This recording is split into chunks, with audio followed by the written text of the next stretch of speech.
નમસ્કાર મિત્રો, તમારું હાર્દિક સ્વાગત છે આપણી પોતાની યુટ્યુબ ચેનલ શિક્ષા એકેડમી ઓનલાઈન પર.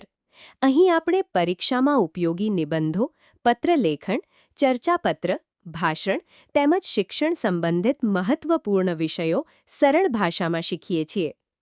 આજના વિડીયોમાં આપણે એક ખૂબ જ મહત્વપૂર્ણ અને પરીક્ષાલક્ષી નિબંધ વિશે જાણીશું.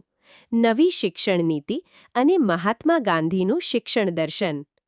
આ નિબંધમાં આપણે જાણીશું કે નવી શિક્ષણ નીતિમાં ગાંધીજીના શિક્ષણ વિચારો કેવી રીતે જોવા મળે છે, નઈ તાલીમનું મહત્વ શું છે અને આજના સમયમાં તેમના વિચારો કેટલા પ્રાસંગિક છે. તો વિડીયોને અંત સુધી જરૂર જોતા રહેજો. જો તમને આવા શિક્ષણલક્ષી વિડીયો ગમતા હોય તો વિડીયોને લાઇક કરો, શેર કરો અને ચેનલ શિક્ષા એકેડમી ઓનલાઈનને સબસ્ક્રાઇબ કરવાનું ભૂલતા નહીં. ચાલો મિત્રો, હવે નિબંધની શરૂઆત કરીએ. ભારત દેશમાં શિક્ષણને વધુ ગુણવત્તાસભર, વ્યવહારુ અને આધુનિક બનાવવા માટે નવી શિક્ષણ નીતિ અમલમાં મૂકવામાં આવી છે. આ નીતિનો મુખ્ય હેતુ વિદ્યાર્થીઓનો સર્વાંગી વિકાસ કરવાનો છે.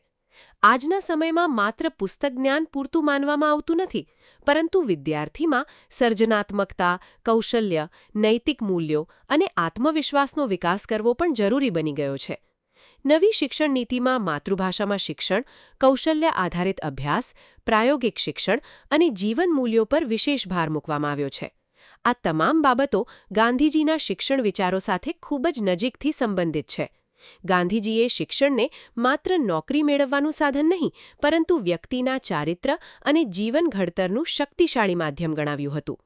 ગાંધીજીએ નઈ તાલીમ અથવા બેઝિક એજ્યુકેશનનો વિચાર રજૂ કર્યો હતો. તેમના મત મુજબ શિક્ષણ એવી પ્રક્રિયા હોવી જોઈએ જેમાં બાળક પુસ્તક સાથે સાથે જીવન ઉપયોગી કૌશલ્ય પણ શીખે. તેઓ માનતા હતા કે શિક્ષણમાં હસ્તકલા, શ્રમ અને વ્યવહારુ જ્ઞાનનો સમાવેશ થવો જોઈએ. નવી શિક્ષણ નીતિમાં પણ કૌશલ્ય વિકાસ અને પ્રાયોગિક અભ્યાસને મહત્વ આપવામાં આવ્યું છે. વિદ્યાર્થીઓને માત્ર સિદ્ધાંત જ નહીં, પરંતુ વ્યવસાયલક્ષી શિક્ષણ, ટેકનોલોજી અને હસ્તકલા સાથે જોડવાનો પ્રયત્ન કરવામાં આવ્યું છે. આ ઉપરાંત ગાંધીજીએ માતૃભાષામાં શિક્ષણ આપવાનું મહત્વ સમજાવ્યું હતું. તેઓ માનતા હતા કે બાળક પોતાની ભાષામાં સરળતાથી જ્ઞાન પ્રાપ્ત કરી શકે છે. નવી શિક્ષણ નીતિમાં પ્રાથમિક શિક્ષણ માતૃભાષામાં આપવાનો નિર્ણય લેવામાં આવ્યો છે, જે ગાંધીજીના વિચારોને પ્રતિબિંબિત કરે છે.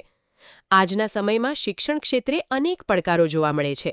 વિદ્યાર્થીઓમાં નૈતિક મૂલ્યોનો અભાવ, વધતી સ્પર્ધા, બેરોજગારી અને તણાવ જેવી સમસ્યાઓ સમાજ માટે ચિંતાનો વિષય બની ગઈ છે.